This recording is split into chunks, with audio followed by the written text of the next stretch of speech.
Assalamualaikum warahmatullahi wabarakatuh. Kami dari kelompok 5 akan membahas materi tentang menganalisis dan mengaplikasikan berbagai teori belajar dan pembelajaran teori kognitif. Apa itu pengertian teori belajar kognitif? Teori belajar kognitif merupakan teori belajar yang melibatkan proses berpikir secara kompleks dan mementingkan proses belajar. Istilah kognitif berasal dari kata cognition, artinya adalah pengertian, mengerti. Pengertian yang luasnya, cognition atau kognisi adalah perolehan, penataan, dan penggunaan pengetahuan.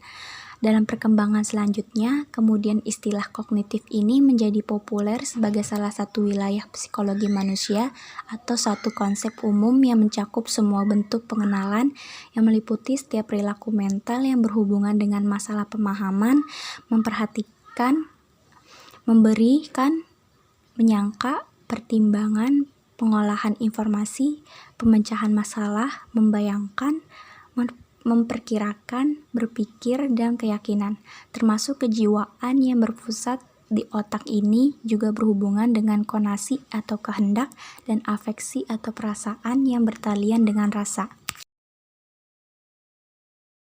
Adapun beberapa tokoh teori kognitif dan pemikirannya. Yang pertama ada teori kognitif menurut Jean Piaget.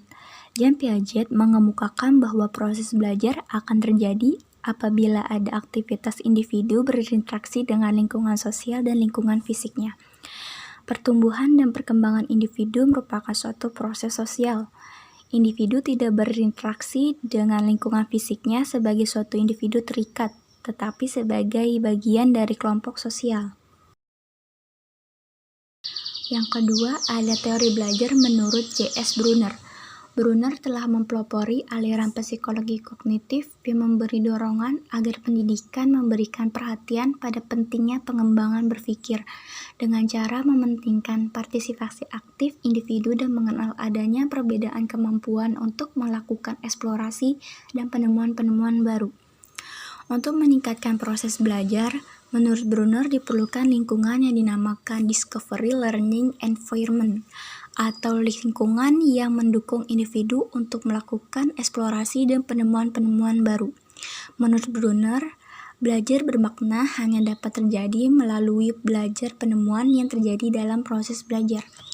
Guru harus menciptakan situasi belajar yang problematis, menstimulus siswa dengan pertanyaan-pertanyaan, mencari jawaban sendiri, dan melakukan eksperimen.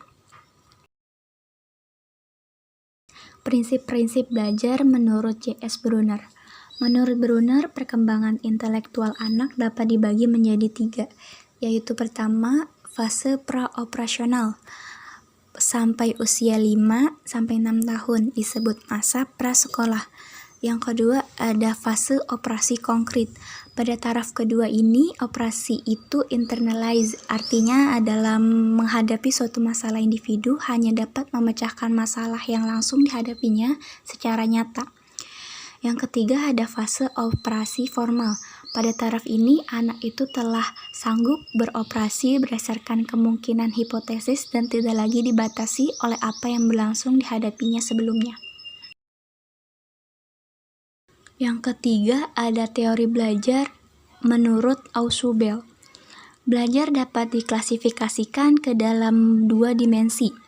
Dimensi pertama berhubungan dengan cara informasi atau materi pelajaran yang disajikan pada siswa melalui penerimaan atau penemuan. Dimensi kedua menyangkut cara bagaimana siswa dapat mengaitkan informasi itu pada struktur kognitif yang ada.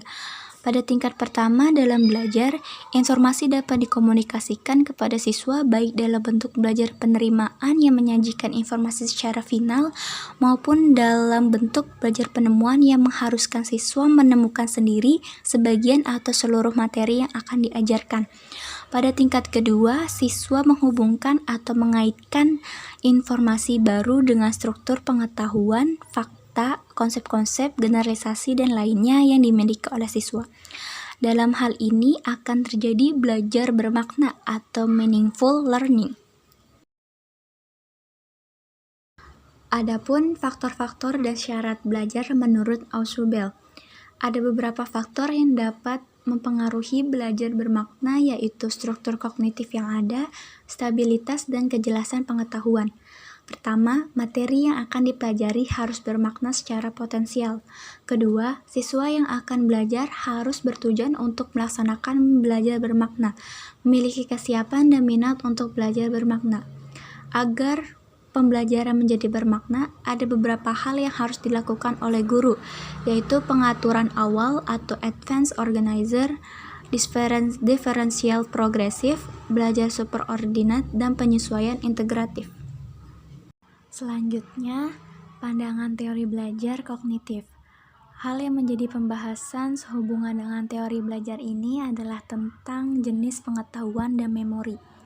Menurut pendekatan kognitif yang mutakhir, elemen terpenting dalam proses belajar adalah pengetahuan yang dimiliki oleh tiap individu kepada situasi belajar. Pengetahuan bukan hanya hasil dari proses belajar sebelumnya, tetapi juga akan membimbing proses belajar berikutnya. Perspektif kognitif membagi jenis pengetahuan menjadi 3 bagian, yaitu pengetahuan deklaratif, prosedural, dan kondisional. Selanjutnya ada prinsip umum teori belajar kognitif. Yang pertama, lebih mementingkan proses belajar daripada hasil. Kedua, disebut model perseptual. Ketiga, tingkah laku seseorang ditentukan oleh persepsi serta pemahamannya tentang situasi yang berhubungan dengan tujuan belajarnya. Keempat, belajar merupakan perubahan persepsi dan pemahaman yang tidak selalu dapat terlihat sebagai tingkah laku yang nampak.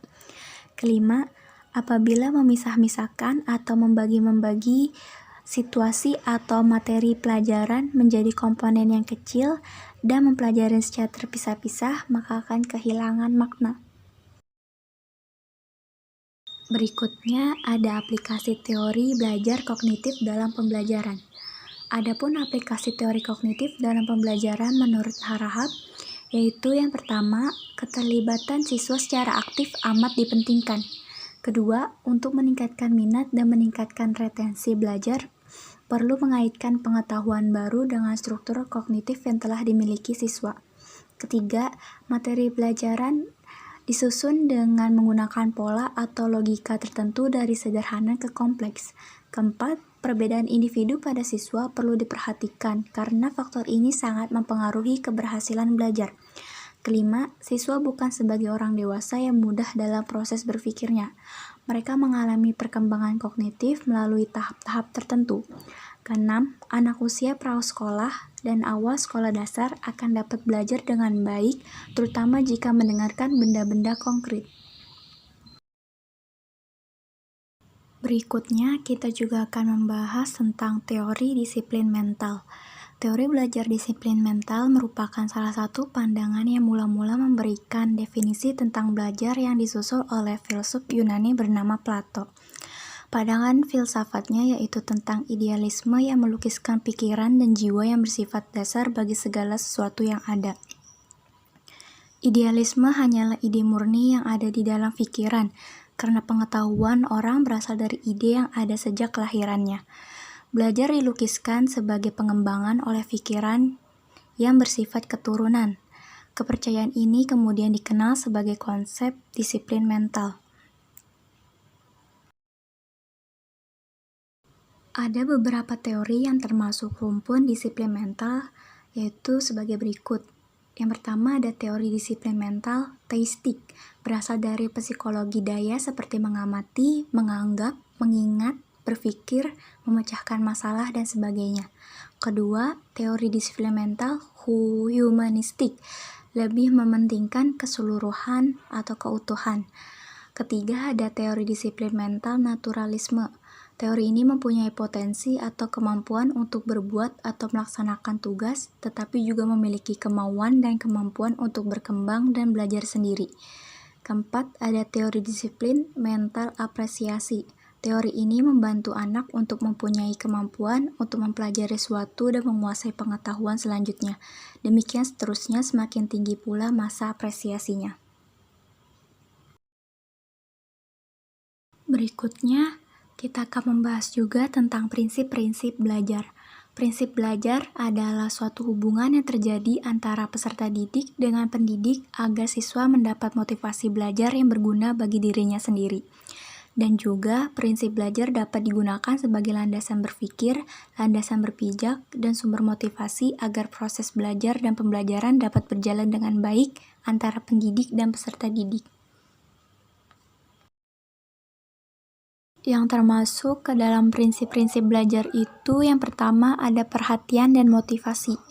Perhatian terhadap pelajaran akan timbul pada siswa apabila bahan pelajaran sesuai dengan kebutuhannya. Motivasi adalah tenaga yang menggerakkan dan mengerahkan aktivitas seseorang. Tanpa adanya motivasi, seseorang tidak dapat melakukan kegiatan dengan sebaik-baiknya. Yang kedua, ada keaktifan. Dalam setiap proses belajar, siswa selalu menampakkan keaktifan. Keaktifan itu beraneka ragam bentuknya, mulai dari kegiatan fisik yang mudah kita amati sampai kegiatan psikis yang susah diamati. Kegiatan fisik bisa berupa membaca, mendengar, menulis, dan berlatih keterampilan, dan sebagainya. Yang ketiga, ada keterlibatan langsung atau berpengalaman. Dalam belajar melalui pengalaman langsung, siswa tidak sekedar mengamati secara langsung, tetapi ia harus menghayati, terlibat langsung dalam perbuatan, dan bertanggung jawab terhadap hasilnya. Namun demikian, perilaku keterlibatan siswa secara langsung dalam kegiatan belajar pembelajaran dapat diharapkan mewujudkan keaktifan siswa. Keempat, ada pengulangan. Belajar adalah melatih daya-daya yang ada pada manusia yang terdiri atas daya mengamat, menanggap, mengingat, menghayal, merasakan, berpikir, dan sebagainya. Dengan mengadakan pengulangan, maka daya-daya tersebut akan berkembang, dan juga apabila daya-daya tersebut dilatih dengan pengadaan pengulangan-pengulangan, maka akan menjadi sempurna.